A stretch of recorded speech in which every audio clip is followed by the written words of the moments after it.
Book 12 of the Iliad by Homer, translated by Alexander Pope. This recording is in the public domain. Book 12. Argument. The battle at the Grecian wall. The Greeks having retired into their entrenchments, Hector attempts to force them; but it proving impossible to pass the ditch, Polydamas advises to quit their chariots and manage the attack on foot. The Trojans follow his counsel, and having divided their army into 5 bodies of foot, begin the assault. But upon the signal of an eagle with a serpent in his talons, which appeared on the left hand of the Trojans, Polydamas endeavours to withdraw them again. This Hector opposes, and continues the attack, in which, after many actions, Sarpedon makes the first breach in the wall. Hector also, casting a stone of vast size, forces open one of the gates, and enters at the head of his troops, who victoriously pursue the Grecians even to their ships. While thus the hero's pious cares attend the cure and safety of his wounded friend, Trojans and Greeks with clashing shields engage, and mutual deaths are dealt with mutual rage. Nor long the trench or lofty walls oppose; with gods averse the ill-fated works arose. Their powers neglected, and no victim slain, the walls were raised, the trenches sunk in vain. Without the gods, how short a period stands the proudest monument of mortal hands! This stood while Hector and Achilles raged, while sacred Troy the warring hosts engaged. But when her sons were slain, her city burned, and what survived of Greece to Greece returned. Then Neptune and Apollo shook the shore, then Ida's summits pour'd their watery store. Rhesus and Rhodius then unite their rills, Caresus roaring down the stony hills, Æsopus, Grenicus with mingled force, and Xanthus foaming from his fruitful source, and gulfy Simois, rolling to the main helmets and shields, and godlike heroes slain. These, turned by Phœbus from their wonted ways, deluged the rampire 9 continual days. The weight of waters saps the yielding wall, and to the sea the floating bulwarks fall. Incessant cataracts the thunderer pours, and half the skies descend in sluicy showers. The god of ocean, marching stern before, with his huge trident wounds the trembling shore, vast stones and piles from their foundation heaves, and whelms the smoky ruin in the waves. Now smoothed with sand, and levelled by the flood, no fragment tells where once the wonder stood. In their old bounds the rivers roll again, shine 'twixt the hills, or wander o'er the plain. But this the gods in later times perform; as yet the bulwark stood, and braved the storm. The strokes yet echoed of contending powers, war thunder'd at the gates, and blood distained the towers. Smote by the arm of Jove with dire dismay, close by their hollow ships the Grecians lay. Hector's approach in every wind they hear, and Hector's fury every moment fear. He, like a whirlwind, toss'd the scattering throng, mingled the troops, and drove the field along. So midst the dogs and hunters' daring bands, fierce of his might, a boar or lion stands. Arm'd foes around a dreadful circle form, and hissing javelins rain an iron storm. His powers untamed, their bold assault defy, and where he turns the rout, disperse or die. He foams, he glares, he bounds against them all, and if he falls, his courage makes him fall. With equal rage encompassed Hector glows, exhorts his armies, and the trenches shows. The panting steeds impatient fury breathe, and snort and tremble at the gulf beneath. Just at the brink they neigh and paw the ground, and the turf trembles, and the skies resound. Eager they view'd the prospect dark and deep; vast was the leap, and headlong hung the steep. The bottom bare, a formidable show, and bristled thick with sharpen'd stakes below. The foot alone this strong defence could force, and try the pass impervious to the horse. This saw Polydamas, who, wisely brave, restrained great Hector, and this counsel gave: "O thou bold leader of the Trojan bands, and you, confederate chiefs from foreign lands! What entrance here can cumbrous chariots find, the stakes beneath, the Grecian walls behind? No pass through those without 1,000 wounds, no space for combat in yon narrow bounds. Proud of the favours mighty Jove has shown, on certain dangers we too rashly run. If 'tis will our haughty foes to tame, oh may this instant end the Grecian name! Here, far from Argos, let their heroes fall, And one great day destroy and bury all. But should they turn, and here oppress our train, What hopes, what methods of retreat remain? Wedged in the trench, by our own troops confused, In one promiscuous carnage crush'd and bruised, All Troy must perish, if their arms prevail, Nor shall a Trojan live to tell the tale. Hear then, ye warriors, and obey with speed; Back from the trenches let your steeds be led; Then all alighting, wedged in firm array, Proceed on foot, and Hector lead the way. So Greece shall stoop before our conquering power, And this, if Jove consent, her fatal hour." This counsel pleased, the godlike Hector sprung Swift from his seat, his clanging armour rung. The chief's example followed by his train, Each quits his car, and issues on the plain. By orders strict the charioteers enjoined Compel the coursers to their ranks behind. The forces part in 5 distinguish'd bands, And all obey their several chiefs' commands. The best and bravest in the first conspire, Pant for the fight, and threat the fleet with fire. Great Hector glorious in the van of these, Polydamas, and brave Cebriones. Before the next the graceful Paris shines, And bold Alcathous and Agenor joins. The sons of Priam with the third appear, Deiphobus, and Helenus the seer. In arms with these the mighty Asius stood, Who drew from Hyrtacus his noble blood, And whom Arisba's yellow coursers bore, The coursers fed on Selè's winding shore. Antenor's sons the 4th battalion guide, And great Æneas, born on Fountful Ide. Divine Sarpedon the last band obey'd, Whom Glaucus and Asteropeus aid. Next him, the bravest, at their army's head, But he more brave than all the hosts he led. Now with compacted shields in close array, The moving legions speed their headlong way. Already in their hopes they fire the fleet, And see the Grecians gasping at their feet. While every Trojan thus, and every aid, The advice of wise Polydamas obey'd, Asius alone, confiding in his car, His vaunted coursers urged to meet the war. Unhappy hero! and advised in vain, Those wheels returning ne'er shall mark the plain. No more those coursers with triumphant joy Restore their master to the gates of Troy. Black death attends behind the Grecian wall, And great Idomeneus shall boast thy fall. Fierce to the left he drives, where from the plain The flying Grecians strove their ships to gain. Swift through the wall their horse and chariots pass'd, The gates half open to receive the last. Thither, exulting in his force, he flies, His following host with clamours rend the skies. To plunge the Grecians headlong in the main, Such their proud hopes; but all their hopes were vain. To guard the gates 2 mighty chiefs attend, Who from the Lapiths' warlike race descend. This Polypœtes, great Porithous' heir, And that Leonteus, like the god of war. As 2 tall oaks before the wall they rise, Their roots in earth, their heads amidst the skies, Whose spreading arms with leafy honours crown'd, Forbid the tempest, and protect the ground. High on the hills appears their stately form, And their deep roots for ever brave the storm.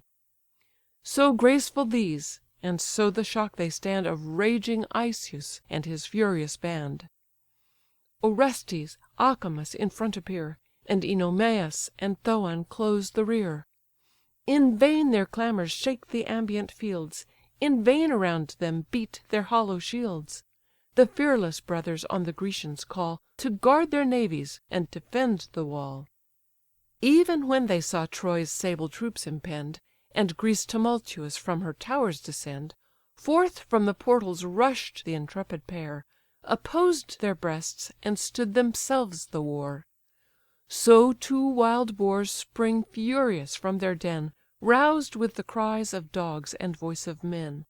On every side the crackling trees they tear, And root the shrubs, and lay the forest bare.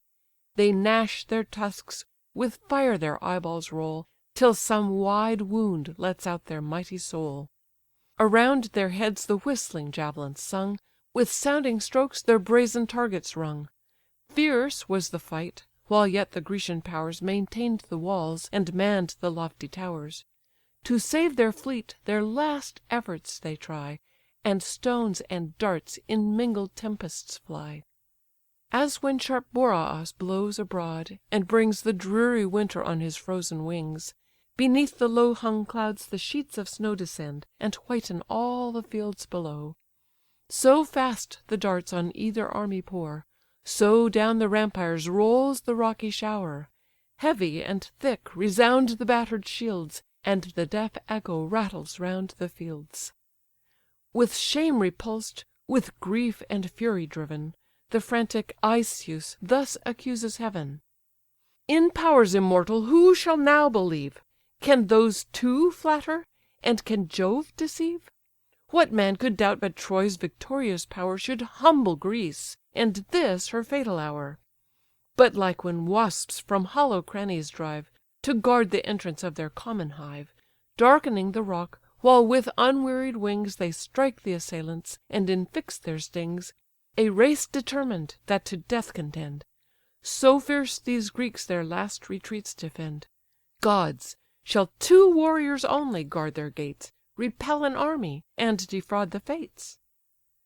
These empty accents mingled with the wind, Nor moved great Jove's unalterable mind.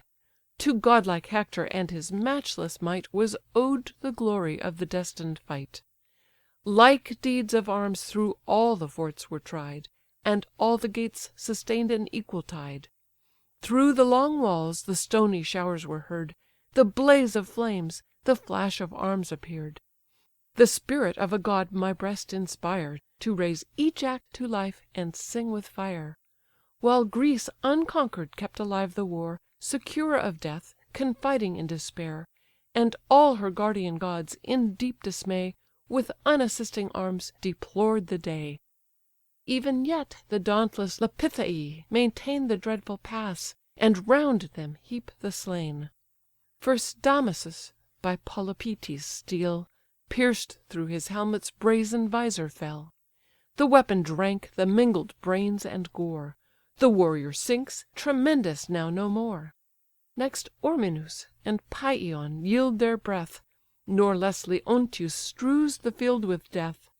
First through the belt Hippomachus he gored, Then sudden waved his unresisted sword. Antiphates, as through the ranks he broke, The falchion struck, and fate pursued the stroke. Iamenus, Orestes, Menon bled, And round him rose a monument of dead. Meantime the bravest of the Trojan crew, Bold Hector and Polydamas, pursue.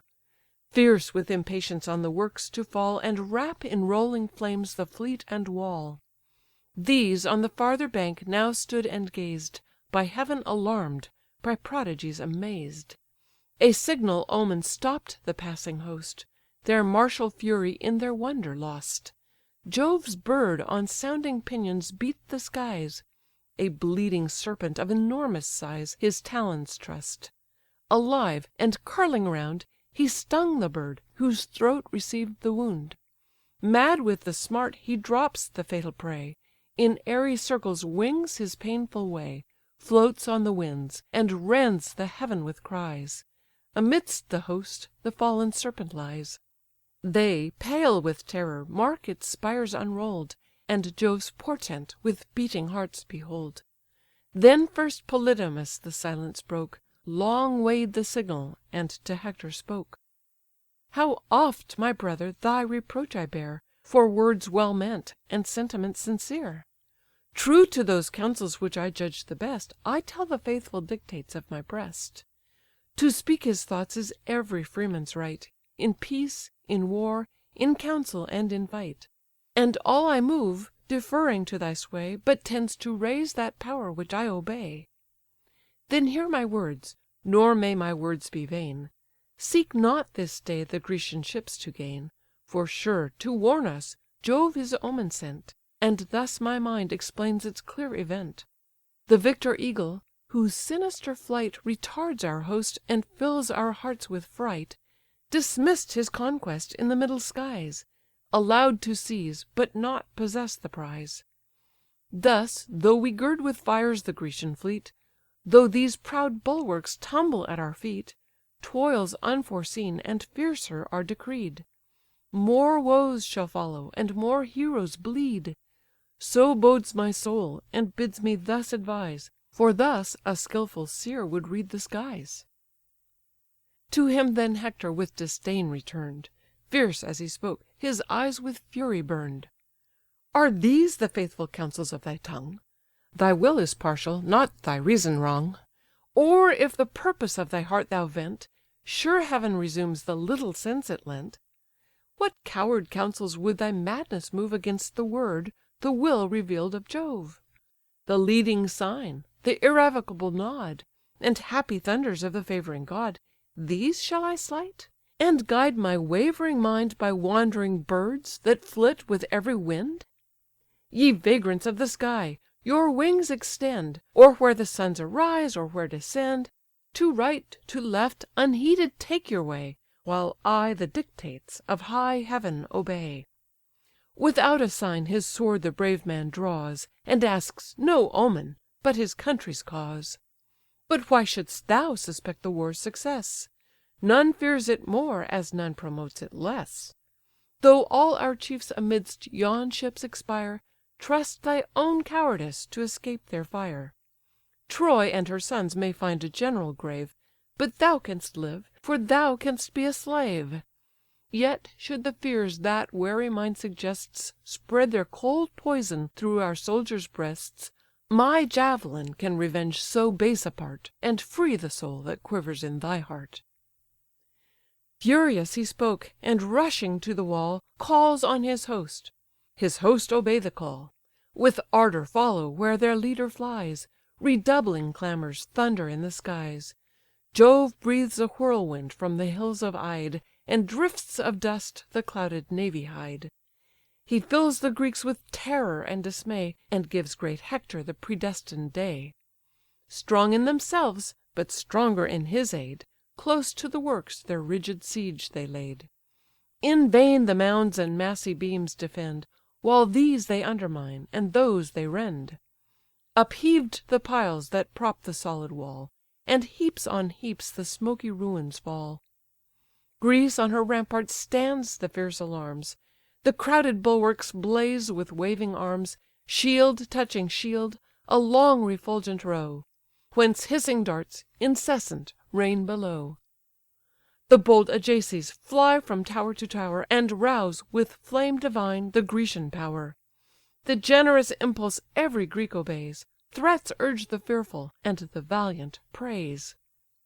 "Fellows in arms, whose deeds are known to fame, And you, whose ardour hopes an equal name, Since not alike endued with force or art, Behold a day when each may act his part; A day to fire the brave, and warm the cold, To gain new glories, or augment the old. Urge those who stand, and those who faint excite; Drown Hector's vaunts in loud exhorts of fight. Conquest, not safety, fill the thoughts of all; Seek not your fleet, but sally from the wall; So Jove once more may drive their routed train, And Troy lie trembling in her walls again." Their ardour kindles all the Grecian powers, And now the stones descend in heavier showers. As when high Jove his sharp artillery forms, And opes his cloudy magazine of storms. In winter's bleak uncomfortable reign, A snowy inundation hides the plain; He stills the winds, and bids the skies to sleep, Then pours the silent tempest thick and deep. And first the mountain tops are cover'd o'er, Then the green fields, and then the sandy shore. Bent with the weight, the nodding woods are seen, And one bright waste hides all the works of men. The circling seas, alone absorbing all, Drink the dissolving fleeces as they fall. So from each side increased the stony rain, And the white ruin rises o'er the plain. Thus godlike Hector and his troops contend To force the ramparts, and the gates to rend. Nor Troy could conquer, nor the Greeks would yield, Till great Sarpedon tower'd amid the field. For mighty Jove inspired with martial flame His matchless son, and urged him on to fame. In arms he shines, conspicuous from afar, And bears aloft his ample shield in air; Within whose orb the thick bull hides were roll'd, Ponderous with brass, and bound with ductile gold. And while 2 pointed javelins arm his hands, Majestic moves along, and leads his Lycian bands. So press'd with hunger, from the mountain's brow Descends a lion on the flocks below. So stalks the lordly savage o'er the plain, In sullen majesty, and stern disdain. In vain loud mastiffs bay him from afar, And shepherds gall him with an iron war. Regardless, furious, he pursues his way; He foams, he roars, he rends the panting prey. Resolved alike, divine Sarpedon glows With generous rage that drives him on the foes. He views the towers, and meditates their fall, To sure destruction dooms the aspiring wall. Then casting on his friend an ardent look, Fired with the thirst of glory, thus he spoke: "Why boast we, Glaucus, our extended reign, Where Xanthus' streams enrich the Lycian plain? Our numerous herds that range the fruitful field, And hills where vines their purple harvest yield; Our foaming bowls, with pure nectar crown'd; Our feasts enhanced with music's sprightly sound. Why on those shores are we with joy survey'd, Admired as heroes, and as gods obey'd, Unless great acts superior merit prove, And vindicate the bounteous powers above? 'Tis ours, the dignity they give to grace, The first in valour, as the first in place; That when with wondering eyes our martial bands Behold our deeds transcending our commands, Such, they may cry, deserve the sovereign state, Whom those that envy dare not imitate. Could all our care elude the gloomy grave, Which claims no less the fearful and the brave, For lust of fame I should not vainly dare In fighting fields, nor urge thy soul to war. But since, alas! ignoble age must come, Disease, and death's inexorable doom, The life, which others pay, let us bestow, And give to fame what we to nature owe. Brave though we fall, and honour'd if we live, Or let us glory gain, or glory give." He said: his words the listening chief inspire With equal warmth, and rouse the warriors' fire. The troops pursue their leaders with delight, Rush to the foe, and claim the promised fight. Menestheus from on high the storm beheld, Threatening the fort, and blackening in the field. Around the walls he gazed, to view from far What aid appear'd to avert the approaching war; And saw where Teucer with the Ajaces stood, Of fight insatiate, prodigal of blood. In vain he calls; the din of helms and shields Rings to the skies, and echoes through the fields. The brazen hinges fly, the walls resound, Heaven trembles, roar the mountains, thunders all the ground. Then thus to Thoos: "Hence with speed, (he said,) And urge the bold Ajaces to our aid. Their strength, united, best may help to bear The bloody labours of the doubtful war. Hither the Lycian princes bend their course, The best and bravest of the hostile force. But if too fiercely there the foes contend, Let Telamon at least our towers defend, And Teucer haste with his unerring bow To share the danger, and repel the foe." Swift, at the word, the herald speeds along The lofty ramparts, through the martial throng, And finds the heroes bathed in sweat and gore, Opposed in combat on the dusty shore. "Ye valiant leaders of our warlike bands! Your aid (said Thoas) Peteus' son demands. Your strength, united, best may help to bear The bloody labours of the doubtful war. Thither the Lycian princes bend their course, The best and bravest of the hostile force. But if too fiercely here the foes contend, At least let Telamon those towers defend, And Teucer haste with his unerring bow To share the danger, and repel the foe." Straight to the fort great Ajax turn'd his care. And thus bespoke his brothers of the war: "Now, valiant Lycomedes, exert your might, And brave Oïleus, prove your force in fight. To you I trust the fortune of the field, Till by this arm the foe shall be repell'd. That done, expect me to complete the day." Then with his sevenfold shield he strode away. With equal steps bold Teucer press'd the shore, Whose fatal bow the strong Pandion bore. High on the walls appear'd the Lycian powers, Like some black tempest gathering round the towers. The Greeks, oppress'd, their utmost force unite, Prepared to labour in the unequal fight. The war renews, mix'd shouts and groans arise, Tumultuous clamour mounts and thickens in the skies. Fierce Ajax first the advancing host invades, And sends the brave Epicles to the shades, Sarpedon's friend. Across the warrior's way, Rent from the walls, a rocky fragment lay. In modern ages not the strongest swain Could heave the unwieldy burden from the plain. He poised, and swung it round; then toss'd on high, It flew with force, and labour'd up the sky. Full on the Lycian's helmet thundering down, The ponderous ruin crush'd his batter'd crown. As skilful divers from some airy steep Headlong descend, and shoot into the deep, So falls Epicles; then in groans expires, And murmuring to the shades the soul retires. While to the ramparts daring Glaucus drew, From Teucer's hand a winged arrow flew. The bearded shaft the destined passage found, And on his naked arm inflicts a wound. The chief, who fear'd some foe's insulting boast Might stop the progress of his warlike host, Conceal'd the wound, and, leaping from his height, Retired reluctant from the unfinish'd fight. Divine Sarpedon with regret beheld Disabled Glaucus slowly quit the field. His beating breast with generous ardour glows, He springs to fight, and flies upon the foes. Alcmaon first was doom'd his force to feel, Deep in his breast he plunged the pointed steel. Then from the yawning wound with fury tore The spear, pursued by gushing streams of gore. Down sinks the warrior with a thundering sound, His brazen armour rings against the ground. Swift to the battlement the victor flies, Tugs with full force, and every nerve applies. It shakes; the ponderous stones disjointed yield; The rolling ruins smoke along the field. A mighty breach appears, the walls lie bare, And, like a deluge, rushes in the war. At once bold Teucer draws the twanging bow, And Ajax sends his javelin at the foe. Fix'd in his belt the feather'd weapon stood, And through his buckler drove the trembling wood.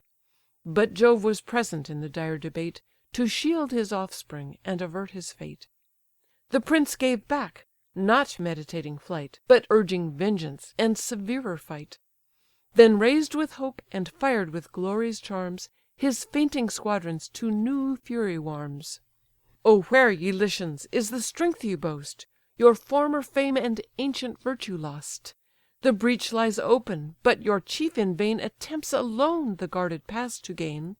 Unite, and soon that hostile fleet shall fall; The force of powerful union conquers all."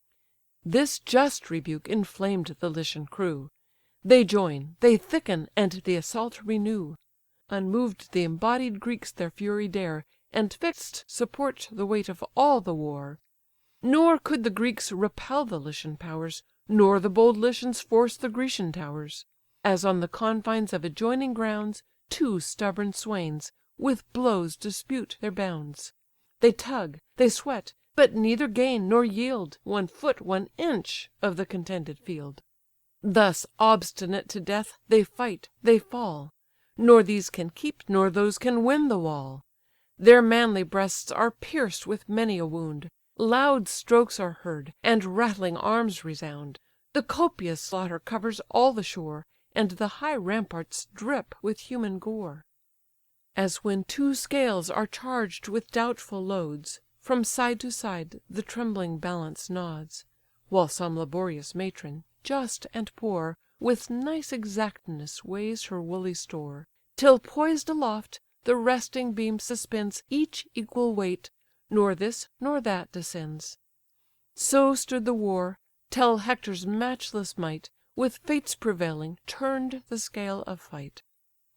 Fierce as a whirlwind up the walls he flies, and fires his host with loud repeated cries. "Advance, ye Trojans! Lend your valiant hands, Haste to the fleet, and toss the blazing brands." They hear, they run, and gathering at his call, Raise scaling engines, and ascend the wall. Around the works a wood of glittering spears Shoots up, and all the rising host appears. A ponderous stone bold Hector heaved to throw, Pointed above, and rough and gross below. Not two strong men the enormous weight could raise, Such men as live in these degenerate days. Yet this, as easy as a swain could bear, The snowy fleece he toss'd and shook in air; For Jove upheld, and lighten'd of its load The unwieldy rock, the labour of a god. Thus arm'd, before the folded gates he came, Of massy substance, and stupendous frame; With iron bars and brazen hinges strong, On lofty beams of solid timber hung. Then thundering through the planks with forceful sway, Drives the sharp rock, the solid beams give way, The folds are shatter'd, from the crackling door Leap the resounding bars, the flying hinges roar. Now rushing in, the furious chief appears, Gloomy as night, and shakes two shining spears. A dreadful gleam from his bright armour came, And from his eyeballs flash'd the living flame. He moves a god, resistless in his course, And seems a match for more than mortal force. Then pouring after, through the gaping space, A tide of Trojans flows, and fills the place. The Greeks behold, they tremble, and they fly; The shore is heap'd with death, and tumult rends the sky. Book 12.